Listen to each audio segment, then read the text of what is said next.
ಓಂ ಗಣಾನಾಂ ತ್ವಾ ಗಣಪತಿಗಂ ಹವಾಮಹೇ ಕವಿಂ ಕವೀನಾಂ ಉಪಮಶ್ರವಸ್ತಮಂ ಜ್ಯೇಷ್ಠರಾಜಂ ಬ್ರಹ್ಮಣಾಂ ಬ್ರಹ್ಮಣಸ್ಪದ ಆನಶೃಣ್ವನ್ ಊತಿಭಿಃ ಸೀದಸಾದನಂ ವಿಘ್ನೇಶ್ವರಾಯ ನಮಃ. ನಮಸ್ಕಾರ ವೀಕ್ಷಕರೇ. ಶನೇಶ್ವರ ಗ್ರಹ ಒಂದು ರಾಶಿಯಲ್ಲಿ 2.5 ವರ್ಷ ಇರ್ತಾನೆ.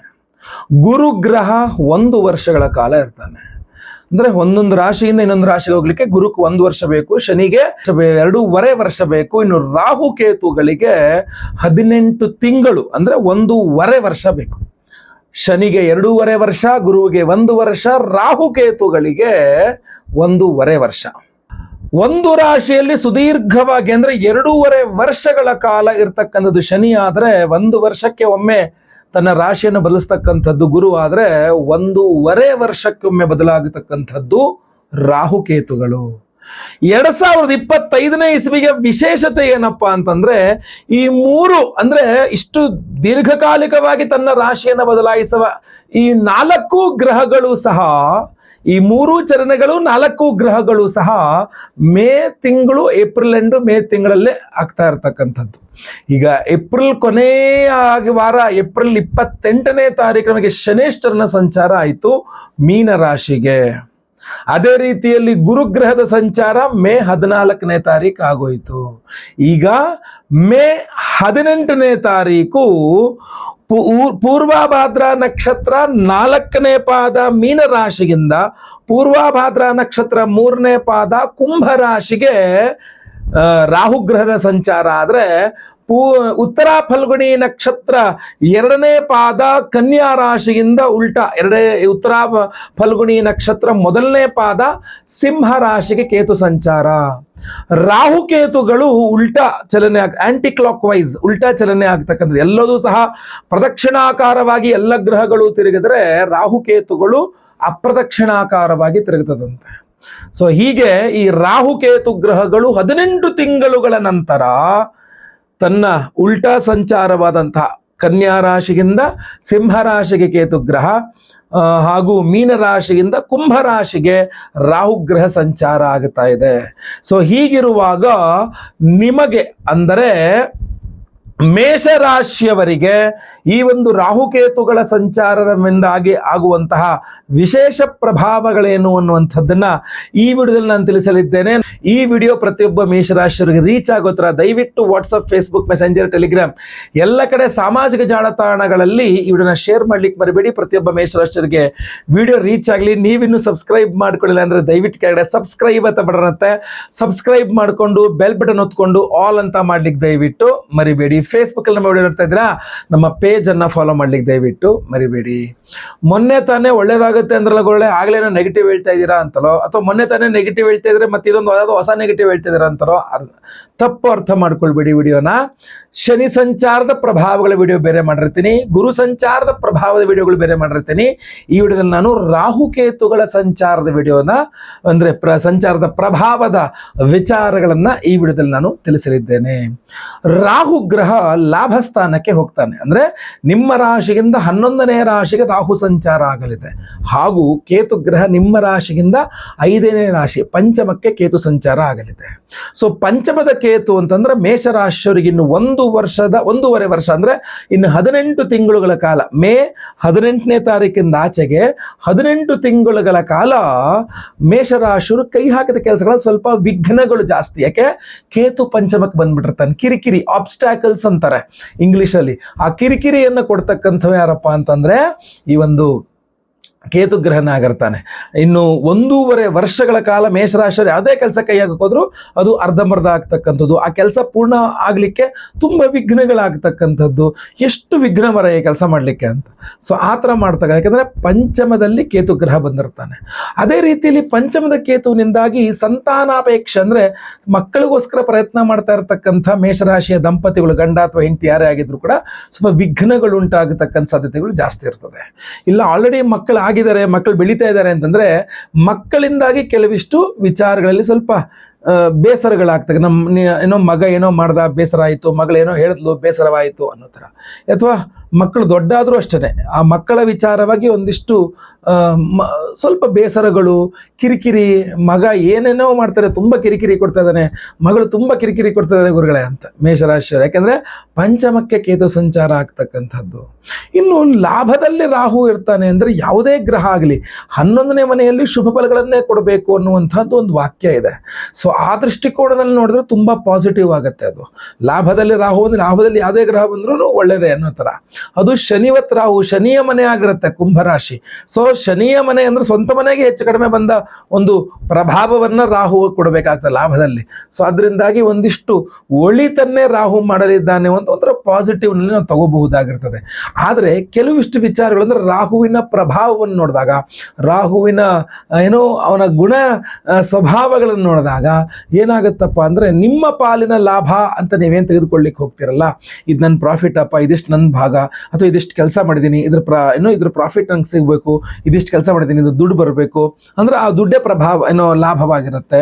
ಒಂದಿಷ್ಟು ಕಡೆ ಏನೋ ಬೇರೆ ಬೇರೆ ನಿಮ್ದು ಯಾವುದೋ ಕೆಲಸಗಳಾಗಿರ್ತದೆ, ಆ ಕೆಲಸಗಳಾಗುವಂಥದ್ದೇ ನಿಮ್ಮ ಪಾಲಿನ ಲಾಭವಾಗಿರ್ತದೆ. ಸೊ ಆದ್ದರಿಂದ ನೀವು ಏನೇ ಲಾಭ ಆಗಬೇಕು ಅಂತ ಮಾಡಿದಂಥ ಕೆಲಸಗಳಿರ್ತಾವಲ್ಲ, ಅಲ್ಲೆಲ್ಲ ರಾಹುವಿನ ಪ್ರಭಾವ ಜಾಸ್ತಿ ಆಗಿಬಿಡುತ್ತೆ. ಅದೇನಾಗ್ಬಿಡುತ್ತೆ, ಬರುವಂಥದ್ದು ನಿಧಾನವಾಗಿಬಿಡುತ್ತೆ. ಅಂದರೆ ನಿಮಗೆ ಬರಬೇಕಾದಂತಹ ಪ್ರಾಫಿಟ್ ಶೇರ್ ಇದೆಯಲ್ಲ, ಚೆನ್ನಾಗಿರುತ್ತೆ, ಒಳ್ಳೆ ಪ್ರಾಫಿಟ್ ಆಗಿದೆ, ಎಲ್ಲದೂ ಹೌದು, ಕೊಡ್ತೀನಿ, ಒಂದು ನಿಮಿಷ, ಒಂದು ಸ್ವಲ್ಪ ದಿವಸ ವೆಯ್ಟ್ ಮಾಡಿ ಕೊಟ್ಬಿಡ್ತೀನಿ, ಇನ್ನೇನು ಮಾಡೋದು, ಒಂದು 2 ತಿಂಗಳು ಟೈಮ್ ಕೊಡಿ, ನಿಮ್ಮದೇ ದುಡ್ಡು ಎಲ್ಲೂ ಹೋಗಲ್ಲ, ನನ್ನ ಹತ್ರ ಇದೆ ಅಂತ ಅಂದ್ಕೊಳ್ಳಿ. ಈ ಥರದ್ದೆಲ್ಲ ವಿಚಾರಗಳು ಅಂದರೆ ನಿಮ್ಮ ಪಾಲಿನ ಲಾಭ ನಿಮ್ಮ ಕೈ ಸೇರಲಿಕ್ಕೆ ಸ್ವಲ್ಪ ನಿಧಾನವಾಗಲಿದೆ ಅಂತ ಲಾಭದಲ್ಲಿ ರಾಹು ಕೂತ್ಕೊಳ್ಳೋದ್ರಿಂದ. ಸೊ ಇವತ್ತು ಬರುತ್ತೆ ಅನ್ಕೊಂಡ್ರೆ ಇನ್ನು 3 ತಿಂಗಳು ಬಿಟ್ಟು ಬರ್ಬೋದು, ಸ್ವಲ್ಪ ಲೇಟ್ ಆಗುತ್ತೆ ಬರೋದೆಲ್ಲ, ನಿಮ್ಮ ಕೈ ಸೇರಬೇಕಾಗಿರೋದೆಲ್ಲ ಲೇಟಾಗಿ ನಿಮ್ಮ ಕೈ ಸೇರಲಿದೆ ಅನ್ನೋದು ಒಂದು. ಎರಡನೇದು, ಓಡಾಟಗಳು ಮಾಡಬೇಕಂದ್ರೆ ಆ ಒಂದನ್ನು ತೆಗೆದುಕೊಳ್ಳಿಕ್ಕೆ, ನಿಮ್ಮ ಪಾಲಿನ ಲಾಭವನ್ನು ನೀವು ತೆಗೆದುಕೊಳ್ಳಿಕ್ಕೆ ತುಂಬ ತುಂಬ ತುಂಬ ತುಂಬ ಓಡಾಟಗಳನ್ನು ಮಾಡಬೇಕಾಗತ್ತೆ. 3 ಸಲ ಬಂದೆ ಮರ, ಇನ್ನೆಷ್ಟು ಸಲ ಬರಬೇಕು, 3ಕ್ಕೆ ಮುಕ್ತಾಯ, ಈ ಸಲ ಕೊಟ್ಬಿಟ್ಟು ಮುಗಿಸ್ಬಿಟ್ರೆ ಅತ್ಲಾಗೆ ಅಂತ ಇಲ್ಲ, ಇನ್ನೊಂದು ಚಾನ್ಸ್ ಕೊಟ್ಬಿಡಿ, ಲಾಸ್ಟ್ ನಾಳೆ ಬಂದ್ಬಿಡಿ ಆಗ್ಬಿಡುತ್ತೆ, ಮುಂದಿನ ವಾರ ಬಂದ್ಬಿಡಿ ಆಗ್ಬಿಡುತ್ತೆ, ಗ್ಯಾರಂಟಿ ಈ ಸಲ ಮಿಸ್ ಮಾಡಲ್ಲ, ಹಂಗೆ ಅಂತ ಒಂದು ಕೆಲಸಕ್ಕೆ ನಿಮ್ಮನ್ನು 3-4-5 ಸಲ ಓಡಾಡಿಸೋದು. ಆಮೇಲೆ 10 ರೂಪಾಯಿನ ಲಾಭವನ್ನು ಪಡೀಲಿಕ್ಕೆ ನೀವು ಒಂದಿಷ್ಟು ಖರ್ಚುಗಳನ್ನು ಮಾಡಬೇಕಾಗುತ್ತೆ. ಅಂದ್ರೆ ನೀವು ಅನ್ಕೊಂಡಿದ್ದಕ್ಕಿಂತ ಜಾಸ್ತಿ ಖರ್ಚು ಮಾಡಿ ಲಾಭವನ್ನು ತೆಗೆದುಕೊಳ್ಬೇಕು, ನೀವು ಅನ್ಕೊಂಡಿದ್ದಕ್ಕಿಂತ ಜಾಸ್ತಿ ಸಲ ಓಡಾಟ ಮಾಡಿ ನಿಮ್ಮ ಲಾಭವನ್ನು ತೆಗೆದುಕೊಳ್ಬೇಕು, ಆಯ್ತಲ್ವಾ. ಸೊ ಆ ಥರ ನಿಧಾನ ಮಾಡುವಂಥದ್ದು, ತುಂಬ ಓಡಾಟ ಮಾಡ್ತಕ್ಕಂಥದ್ದು, ತುಂಬ ಖರ್ಚು ಮಾಡ್ತಕ್ಕಂಥದ್ದು, ಈ ಥರ ರಾಹು ಲಾಭದಲ್ಲಿ ಅಂದರೆ ಬರುತ್ತೆ, ಬರಲ್ಲ ಅಂತ ಹೇಳಲ್ಲ, ನೀವು ಅನ್ಕೊಂಡಷ್ಟು ಬರದೇ ಇರತಕ್ಕಂಥ ಸಾಧ್ಯತೆಗಳು ಜಾಸ್ತಿ ಆಗಿಬಿಡುತ್ತೆ. ಇಲ್ಲೇನಾಗ್ಬಿಡುತ್ತೆ, ಸಿಟ್ಟು ಸ್ವಲ್ಪ ಜಾಸ್ತಿ. ಯಾಕೆಂದರೆ ಲಾಭದಲ್ಲಿ ರಾಹು, ಪಂಚಮದಲ್ಲಿ ಕೇತು ಫುಲ್ಲು ಲಾಕ್ ಮಾಡ್ಕೊಂಡಿರ್ತಾರೆ ರಾಹು ಕೇತುಗಳು ನಿಮ್ಮ ಒಂದು ರಾಶಿಯನ್ನ. ಈ ಕಡೆ 7.5 ಬೇರೆ ಸ್ಟಾರ್ಟು, ಆ ಕಡೆ ಗುರುಬಲ ಬೇರೆ ಮುಕ್ತಾಯ, ಈ ಕಡೆ ಲಾಭದಲ್ಲಿ ರಾಹು, ಪಂಚಮದಲ್ಲಿ ಕೇತು. ಸೊ ಅದರಿಂದ ಈ ರಾಹು ಕೇತುಗಳ ವಿಶೇಷವಾದಂತಹ ಆರಾಧನೆಯನ್ನು, ಆ ವಿಶೇಷವಾದ ಪ್ರಭಾವವನ್ನು ಗುರುತಿಸಿ ನೀವು ತಕ್ಷಣ ಅದಕ್ಕೆ ಪರಿಹಾರಗಳನ್ನು ಮಾಡ್ಕೊಂಬಿಡೋದು ತುಂಬ ಒಳ್ಳೆಯದಾಗಿರ್ತದೆ. ಅದರಲ್ಲಿಯೂ ಸಹ ಪಂಚಮದಲ್ಲಿ ಕೇತು ಅಂತಂದಾಗ ಏನು ತಿಂಗಳಿಗೊಮ್ಮೆ ಸಂಕಷ್ಟರ ಚತುರ್ಥಿ ಬರ್ತದೆ. ಆ ದಿವಸ ಸ್ವಲ್ಪ ಅಂದರೆ ಬೆಳಗ್ಗಿಂದ ಸೂರ್ಯೋದಯದಿಂದ ಸೂರ್ಯಾಸ್ತವರೆಗೆ ಅಥವಾ ಸಂಜೆ ಏನು ಸಂಕಷ್ಟರ ಚತುರ್ಥಿ ಪೂಜೆಗಳು ಮಾಡ್ತಿರ್ತಾರೆ ಗಣೇಶನ ದೇವಸ್ಥಾನಗಳಲ್ಲಿ. ಅಂದರೆ ಬೆಳಗ್ಗೆಯಿಂದ ಉಪವಾಸ ಇದ್ದು, ಉಪವಾಸ ಅಂದರೆ ನಿರಾಹಾರ ಅಂತ ಅರ್ಥ ಅಲ್ಲ, ಹಾಲು ಹಣ್ಣು ಇತ್ಯಾದಿಗಳು ತಗೋಬಹುದು. ಈ ಆನಿಯನ್ನು, ಗಾರ್ಲಿಕ್, ಈರುಳ್ಳಿ, ಬೆಳ್ಳುಳ್ಳಿ, ನಾನ್ ವೆಜ್ ಇತ್ಯಾದಿಗಳನ್ನ ಬಿಟ್ಟು ಸಂಕಷ್ಟರ ಚತುರ್ಥಿ ದಿವಸ ಸ್ವಲ್ಪ ಗಣಪತಿಯ ಸ್ಮರಣೆ ಮಾಡಿಕೊಂಡು ಬೆಳಗ್ಗೆ ತಿಂಡಿ ಮಧ್ಯಾಹ್ನದ ಊಟವನ್ನು ಬದಲಾಗಿ ಹಾಲು ಅಥವಾ ಹಣ್ಣು ಇತ್ಯಾದಿಗಳನ್ನ ಸ್ವೀಕರಿಸಿ, ಅಥವಾ ಅಕ್ಕಿಯ ಪದಾರ್ಥಗಳು ಬಿಟ್ಟು ಬೇರೆ ಗೋಧಿ ಇತ್ಯಾದಿ ಪದಾರ್ಥಗಳನ್ನು ಸ್ವೀಕಾರ ಮಾಡುವಂಥದ್ದು. ಈ ತರಹ ಮಾಡಿಕೊಂಡು ಸಂಜೆ ಮನೆ ಹತ್ರ ಇರೋ ಗಣೇಶನ ದೇವಸ್ಥಾನಕ್ಕೆ ಹೋಗಿ ನಮಸ್ಕಾರ ಮಾಡಿಕೊಂಡು ಅಲ್ಲೊಂದು ಸಂಕಟ ಚತುರ್ಥಿ ವ್ರತವನ್ನು ಮಾಡಿಸ್ಕೊಂಡು ಚಂದ್ರನ ದರ್ಶನ ಮಾಡಿದ ನಂತರ ನೀವು ಊಟವನ್ನು ಮಾಡ್ತಕ್ಕಂಥದ್ದು ಅಥವಾ ಆಹಾರ ಸೇವನೆಯನ್ನು ಮಾಡ್ತಕ್ಕಂಥದ್ದು. ಆವಾಗಲೂ ಸಹ ಅಷ್ಟೇ, ಯಾವುದೇ ನಾನ್ ವೆಜ್ ಇರಬಾರ್ದು ಅಥವಾ ಯಾವುದೇ ರೀತಿ ಈರುಳ್ಳಿ ಬೆಳ್ಳುಳ್ಳಿ ಇಲ್ಲದೇನೆ ಅವತ್ತಿನ ದಿವಸ ಗಣಪತಿಗೋಸ್ಕರ ನಿಮ್ಮನ್ನು ನೀವು ಸಮರ್ಪಣೆ ಮಾಡ್ಕೊಳ್ತಕ್ಕಂಥದ್ದು. ಸಂಕಟರ ಚತುರ್ಥಿಯ ವ್ರತದ ದಿವಸ, ಪ್ರತಿ ತಿಂಗಳು ಸಂಕಷ್ಟ ಚತುರ್ಥಿ ಬರುತ್ತೆ, ತಿಂಗಳಿಗೊಮ್ಮೆ ಅಲ್ವಾ. ಸೊ ಅವತ್ತಿನ ದಿವಸ ಮನೆ ಹತ್ತಿರೋ ಗಣೇಶನ ದೇವಸ್ಥಾನಕ್ಕೆ ಹೋದರೆ ನಿಮಗೆ ಹೇಳ್ತಾರೆ. ಸೊ ಕೇತು ನಿಮಗೆ ನ್ಯೂಟ್ರಲ್ ಆಗಿಬಿಡ್ತಾನೆ, ಸ್ವಲ್ಪ ಅನುಕೂಲ ಮಾಡಿಕೊಡ್ತಾನೆ. ಈ ಕಡೆ ರಾಹುವಿನ ಸ್ವಲ್ಪ ಅನುಕೂಲಕ್ಕೋಸ್ಕರ ಶನಿವಾರಗಳಲ್ಲಿ ರಾಹು ಕಾಲದಲ್ಲಿ ದುರ್ಗಾ ದೇವಸ್ಥಾನದಲ್ಲಿ ಲಿಂಬೆಹಣ್ಣು ದೀಪನೋ ಬೆಲ್ಲದ ದೀಪವನ್ನು ಹಚ್ಚತಕ್ಕಂಥದ್ದು. ನಾಗರಕಲ್ಲು ಮನೆ ಹತ್ತಿರದಲ್ಲಿದ್ದರೆ ಹೋಗಿ ಆ ನಾಗರಕಲ್ಲಿಗೆ ಈ ಷಷ್ಠಿ ತಿಂಗಳಿಗೆ 2 ಷಷ್ಠಿ ಬರ್ತದೆ, ಯಾವುದಾದ್ರು ಒಂದು ಷಷ್ಠಿಗೆ ನಾಗರಕಲ್ಲಿಗೆ ಒಂದು ಹಾಲಿನ ಅಭಿಷೇಕ, ಪೂಜೆ, ಅರಿಶಿಣದ ನೀರಿನ ಅಭಿಷೇಕ ಎಲ್ಲ ಮಾಡಿ ಒಟ್ಟು ನಾಗರಕಲ್ಲು ಶುದ್ಧವಾಗಿ ಕ್ಲೀನಾಗಿರ್ಬೇಕು. ನಿಮ್ಮ ಪೂಜೆ ಮುಗಿದ ಮೇಲೆಲ್ಲ ಗಲೀಜಿರಬಾರ್ದು, ನೀಟಾಗಿರಬೇಕು. ಆ ಥರ ರಾಹುವಿನ ಇದು ಮಾಡ್ತಕ್ಕ ಈ ಥರ ಮಾಡಿಕೊಂಡು ಸ್ವಲ್ಪ ರಾಹುಕೇತುಗಳನ್ನು ಸ್ವಲ್ಪ ನೀವು ಅನುಗ್ರಹ ಪಡ್ಕೊಳ್ಬೇಕು. ಇಲ್ಲಾಂದರೆ ನಿಮಗೋಸ್ಕರ ನಾವು ವಿಶೇಷವಾಗಿ ರಾಹುಕೇತುವಿನ ಆರಾಧನೆಯನ್ನು ಮಾಡ್ತಾ ಇದ್ದೀವಿ. ಆ ವಿಶೇಷ ಪರಿಹಾರ ಏನಪ್ಪಾ ಅಂತಂದ್ರೆ, ಮೇ 12ನೇ ತಾರೀಕು ಸೋಮವಾರ ವೈಶಾಖ ಪೂರ್ಣಿಮೆ, ಬಹಳ ವಿಶೇಷವಾದಂತಹ ಪರ್ವದಿನ. ಅವತ್ತಿನ ದಿವಸ ನಮ್ಮ ಯಾಗಶಾಲೆಯಲ್ಲಿ ನಾವು 1008 ಸಂಖ್ಯೆಯಲ್ಲಿ ರಾಹುಕೇತುಗಳಿಗೆ ಹೋಮ, ಅಂದ್ರೆ ರಾಹು ಗ್ರಹಕ್ಕೂ 1008 ಸಂಖ್ಯೆಯಲ್ಲಿ, ಕೇತು ಗ್ರಹಕ್ಕೂ 1008 ಸಂಖ್ಯೆಯಲ್ಲಿ ಸಹಸ್ರ ರಾಹುಕೇತು ಶಾಂತಿ ಹೋಮವನ್ನು ಮಾಡ್ತಾ ಇದ್ದೇವೆ. ಅದರಲ್ಲಿ ಬಹಳ ವಿಶೇಷವಾಗಿ ಈ ಒರಿಜಿನಲ್ ರಾಹುಕೇತು ರತ್ನಗಳ ಅಭಿಮಂತ್ರಣೆಯನ್ನು ಮಾಡಿ ನಿಮಗೆ ಕೊಡ್ತಾ ಇದ್ದೇವೆ. ರಾಹುವಿನ ರತ್ನ ಯಾವುದು? ಗೋಮೇಧಕ. ಅದೇ ರೀತಿಯಲ್ಲಿ ಕೇತುವಿನ ರತ್ನ ಯಾವುದು? ವೈಢೂರ್ಯ. ಈ ಒರಿಜಿನಲ್ ಗೋಮೇಧ ಹಾಗೂ ಒರಿಜಿನಲ್ ವೈಢೂರ್ಯ ರತ್ನ ದ್ವಯಗಳನ್ನ ಒಂದು ಸರ್ಪಾಕೃತಿ, ನಾಗಾಕೃತಿಯಲ್ಲಿ ಅದನ್ನ ಡಾಲರ್ ಮಾಡಿಸಿದೀವಿ. ಇದನ್ನ ಕುತ್ತಿಗೆಯಲ್ಲೂ ಕೂಡ ಧಾರಣೆ ಮಾಡ್ಕೊಳ್ಬಹುದು. ಸ್ವಲ್ಪ ಉದ್ದ ಆಯಿತು, ಆಡ್ ಆಗಿರುತ್ತೆ ಅಂದ್ರೆ ನಿಮ್ಮ ಪರ್ಸಲ್ ನೀವು ಕ್ಯಾರಿ ಮಾಡಬಹುದು, ದೇವರ ಮೇಲೆ ಇಟ್ಟು ಪೂಜೆ ಮಾಡಬಹುದು. ಇದು ಬಹಳ ಪವರ್ಫುಲ್ ಆಗಿ ರಾಹುಕೇತುಗಳ ಒಂದು ಸಮಸ್ಯೆಯನ್ನ ನಿಮಗೆ ನ್ಯೂಟ್ರಲೈಸ್ ಮಾಡಲಿಕ್ಕೆ, ಕಡಿಮೆ ಮಾಡಲಿಕ್ಕೆ ಹಾಗೂ ಪಾಸಿಟಿವ್ ಏನಿದೆ ಅದನ್ನು ನಿಮಗೆ ತಲುಪಿಸಲಿಕ್ಕೆ ಈ ಒಂದು ರತ್ನದ್ವಯಗಳು ತುಂಬಾ ಹೆಲ್ಪ್ ಮಾಡಲಾಗುತ್ತೆ. ಸೊ ಅದರಿಂದ ಸಂಕಲ್ಪ ಸೇವೆಗೆ ಹೆಸರು ಕೊಟ್ಕೊಳ್ಳಿ. ಮೇ 12ನೇ ತಾರೀಕು ಸೋಮವಾರ ಸಹಸ್ರ ರಾಹುಕೇತು ಶಾಂತಿ ಹೋಮ, ರಾಹು ಹಾಗೂ ಕೇತುವಿನ ರತ್ನಗಳನ್ನೇ ಅದರಲ್ಲಿಟ್ಟು ಎನರ್ಜೈಸ್ ಮಾಡಿ ಇದನ್ನು ನಾವು ತಂದು ಕೊಡ್ತಾ ಇದ್ದೇವೆ ನಿಮಗೆ. ಅಷ್ಟೇ ಅಲ್ಲ, ಇದನ್ನ ಬಹಳ ವಿಶೇಷವಾದಂತಹ ಗುರು ಸನ್ನಿಧಾನಗಳಲ್ಲೂ ಸಹ ಇದನ್ನು ಎನರ್ಜೈಸ್ ಮಾಡ್ತಾ ಇದ್ದೇವೆ. ಅದರಲ್ಲಿ ಪ್ರಮುಖವಾದ ಸ್ಥಾನ ಅಂತಂದ್ರೆ ಗಾಣಗಾಪುರದಲ್ಲಿಯೂ ಸಹ ಈ ವಿಶೇಷವಾಗಿ ಈ ರತ್ನ ತಗೊಂಡು ಹೋಗಿ, ಯಾಕೆಂದ್ರೆ ನಾವು ಈ ಬಾರಿ ಗುರು ಶಾಂತಿ ಹೋಮ, ಸಹಸ್ರ ಗುರು ಶಾಂತಿ ಹೋಮ ಮತ್ತೆ ಮಾಡ್ತಾ ಇದ್ದೇವೆ. ಯಾಕೆಂದ್ರೆ 12ನೇ ತಾರೀಕು ನಾವು ಹೋಮವನ್ನು ಮಾಡ್ತೇವೆ, ತಾರೀಕಿಗೆ ಗುರು ಸಂಚಾರ ಆಗುತ್ತೆ. 18ನೇ ತಾರೀಕು ನಿಮಗೆ ರಾಹುಕೇತುಗಳ ಸಂಚಾರ ಆಗುತ್ತೆ. ಸೊ ರಾಹುಕೇತುಗಳ ಸಂಚಾರಕ್ಕೂ ನಿಮಗೆ ದೋಷ ಪರಿಹಾರವಾಗಬೇಕು, ಗುರು ಸಂಚಾರಕ್ಕೂ ಇನ್ನೊಮ್ಮೆ ಮತ್ತೆ ಪುನಃ ಗುರು ಸಂಚಾರವನ್ನ, ಯಾಕೆಂದ್ರೆ ಅಲ್ಲಿ ಟೋಟಲ್ ನಿಮಗೆ ಒಂದು 3000 ಸಂಖ್ಯೆಗೂ ಅಧಿಕವಾಗಿ ನಿಮಗೆ ಹೋಮಗಳಾಗತ್ತೆ. ಅಷ್ಟೇ ಅಲ್ಲ, ಆಹುತಿಯ ಹೋಮಗಳಾಗತ್ತೆ. ಅದ್ರ ಜೊತೆಗೆ ಸಂತಾನ ಗೋಪಾಲ ಕೃಷ್ಣ ಹೋಮ, ಆಶ್ಲೇಷ ಬಲಿ ಪೂಜೆ, ಸರ್ಪಶಾಂತಿ ಹೋಮ, ಶನಿ ಶಾಂತಿ ಹೋಮ, ನವಗ್ರಹ ಶಾಂತಿ ಹೋಮಗಳೆಲ್ಲವೂ ಆಗುತ್ತೆ. ಸಂಕಲ್ಪ ಸೇವೆಗೆ ಹೆಸರು ಕೊಡೋರು ಸ್ಕ್ರೀನ್ ಮೇಲೆ ಕಾಣುವಂತ ನಂಬರ್ಗೆ ನಿಮ್ಮ ಹೆಸರು, ಗೋತ್ರ ಗೊತ್ತಿದ್ರೆ ಗೋತ್ರ, ನಕ್ಷತ್ರ ಗೊತ್ತಿದ್ರೆ ನಕ್ಷತ್ರ, ನಿಮ್ಮ ರಾಶಿ, ನಿಮ್ಮ ವಿಳಾಸ ಸ್ಕ್ರೀನ್ ಮೇಲೆ ಕಾಣುವಂತ ನಂಬರ್ಗೆ ವಾಟ್ಸಪ್ ಮಾಡಿಕೊಂಡು ನೀವು ಡೀಟೇಲ್ಸ್ ವಾಟ್ಸಪ್ ಮಾಡ್ಕೊಂಡು ಸಂಕಲ್ಪ ಸೇವೆಗೆ ರಿಜಿಸ್ಟರ್ ಮಾಡ್ಕೊಳ್ಳಿ.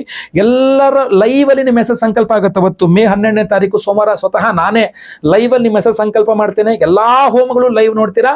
ಎಲ್ಲಾ ಹೋಮಗಳ ಭಸ್ಮ, ನಾಗಾರಾಧನೆ, ಅರಿಶಿನ ಪ್ರಸಾದ ಜೊತೆಗೆ ಒರಿಜಿನಲ್ ರಾಹುಕೇತುಗಳ ರತ್ನ ಅಂದ್ರೆ ಗೋಮೇಧ ರತ್ನ ಜೊತೆಗೆ ವೈಢೂರ್ಯ ರತ್ನ ಇರತಕ್ಕಂಥ ಒಂದು ಸರ್ಪಾಕೃತಿಯ ಒಂದು ಅದ್ಭುತವಾದಂತಹ ಡಾಲರ್ ನಿಮಗೆಲ್ಲರಿಗೂ ಸಹ ಸ್ಪೀಡ್ ಪೋಸ್ಟ್ ಅಲ್ಲಿ ಕಳಿಸ್ಕೊಡ್ತೇನೆ. ಪ್ರತಿಯೊಬ್ಬರು ಇದನ್ನು ಧಾರಣೆ ಮಾಡ್ಕೊಳ್ಬಹುದು. ಇಲ್ಲ ನೀವು ನಿಮ್ಮ ಪಾಕೆಟ್ನಲ್ಲೋ, ಪರ್ಸ್ನಲ್ಲೋ ಅಥವಾ ದೇವರ ಮನೆಯಲ್ಲೋ ಇದನ್ನು ಇಟ್ಕೊಂಡು ಪೂಜೆ ಮಾಡ್ಕೊಳ್ಬಿಟ್ಟು ನಾನು ನಿಮ್ಮ ಹತ್ರ ಇಟ್ಕೊಳ್ಳಿ, ಕೂತಿಗೆಯಲ್ಲಿ ಧಾರಣೆ ಮಾಡ್ಕೊಳ್ಳಿ ಅನ್ನೋದಕ್ಕೆ ನಾನು ತುಂಬಾ ರೆಕಮೆಂಡ್ ಮಾಡ್ತೇನೆ. ಯಾಕೆಂದ್ರೆ ಇದಕ್ಕೆ ಅದ್ಭುತವಾಗಿ ಇದನ್ನ ಧಾರಣೆ ಮಾಡ್ಕೊಳ್ಳೋಕ್ಕೂ ಅವಕಾಶವನ್ನು ಕೊಟ್ಟಿದ್ದೇನೆ. ಒಂದು ಕಪ್ಪು ದಾರದಲ್ಲೋ ಅಥವಾ ಕೆಂಪು ದಾರದಲ್ಲಿ ಇದನ್ನ ನೀವು ಕೂತಿಗೆಯಲ್ಲಿ ಧಾರಣೆ ಮಾಡ್ಕೊಳ್ಬಹುದು. ತುಂಬಾ ಅದ್ಭುತವಾದ ನಾಗಾರಾಧನೆಯ ಒಂದು ಅಂದ್ರೆ ಆಶ್ಲೇಷ ಬಲಿ ಪೂಜೆ, ಸರ್ಪಶಾಂತಿ ಹೋಮವನ್ನು ಮಾಡಿ ಅದರಲ್ಲೂ ಎನರ್ಜೈಸ್ ಆಗುತ್ತೆ. ಸಹಸ್ರ ರಾಹು ಶಾಂತಿಯಲ್ಲಿ ರಾಹು ರತ್ನ, ಸಹಸ್ರ ಕೇತು ಶಾಂತಿಯಲ್ಲಿ ವೈಢೂರ್ಯ ರತ್ನ, ಗೋಮೇಧ ಹಾಗೂ ವೈಢೂರ್ಯ ತುಂಬಾ ಅದ್ಭುತವಾಗಿ ಎನರ್ಜೈಸ್ ಆಗುತ್ತೆ. ಹಾಗೂ ಕ್ಷೇತ್ರ ಸನ್ನಿಧಾನಗಳಲ್ಲಿ ಇದನ್ನು ಇಟ್ಟುಕೊಂಡು ಎನರ್ಜೈಸ್ ಮಾಡಿ ತಗೊಬಂದು ಮತ್ತೆ ಪುನಃ ಮೇ 12ನೇ ತಾರೀಕು ಸೋಮವಾರ ನಮ್ಮ ಯಾಗಶಾಲೆ ಇಟ್ಟು ಮತ್ತೆ ಡಬಲ್ ತ್ರಿಬಲ್ ಎನರ್ಜೈಸ್ಡ್ ಮಾಡಿ ನಾವು ನಿಮಗೆ ಕೊಡ್ತಾ ಇರತಕ್ಕಂಥ ಈ ಒರಿಜಿನಲ್ ರತ್ನಗಳು. ಸಂಕಲ್ಪ ಸೇವೆಗೆ ಹೆಸರು ಕೊಡೋರು ಸ್ಕ್ರೀನ್ ಮೇಲೆ ಕಾಣುವಂತ ನಂಬರ್ಗೆ ನಿಮ್ಮ ವಿವರಗಳನ್ನು ವಾಟ್ಸಪ್ ಮಾಡ್ಕೊಳ್ಳಿ. ಇದರ ಸಂಬಂಧವಾದ ಇನ್ನೂ ಹೆಚ್ಚಿನ ವಿಡಿಯೋಗಳನ್ನ ಮತ್ತೆ ಪುನಃ ಆಗಾಗ ವಿಡಿಯೋ ಮಾಡ್ತಾನೆ ಇರ್ತಾನೆ. ಖಂಡಿತವಾಗಿ ನಮ್ಮ ಚಾನೆಲ್ನ ಸಬ್ಸ್ಕ್ರೈಬ್ ಮಾಡಿಟ್ಕೊಳ್ಳಿ. ವಿಶೇಷವಾದಂಥ ಮಾಹಿತಿ ನಿಮಗೆ ತಲುಪ್ತಾ ಇರ್ತದೆ. ಒಳ್ಳೆಯದಾಗಲಿ. ಮುಂದಿನ ವಿಡಿಯೋದಲ್ಲಿ ಮತ್ತೆ ಪುನಃ ಸಿಗ್ತೇನೆ. ಎಲ್ಲರಿಗೂ ಸಹ ಒಳ್ಳೆಯದಾಗಲಿ. ಲೋಕ ಸಮಸ್ತ ಸುಖಿನೋ ಭವಂತು. ನಾರಾಯಣ ನಾರಾಯಣ ನಾರಾಯಣ.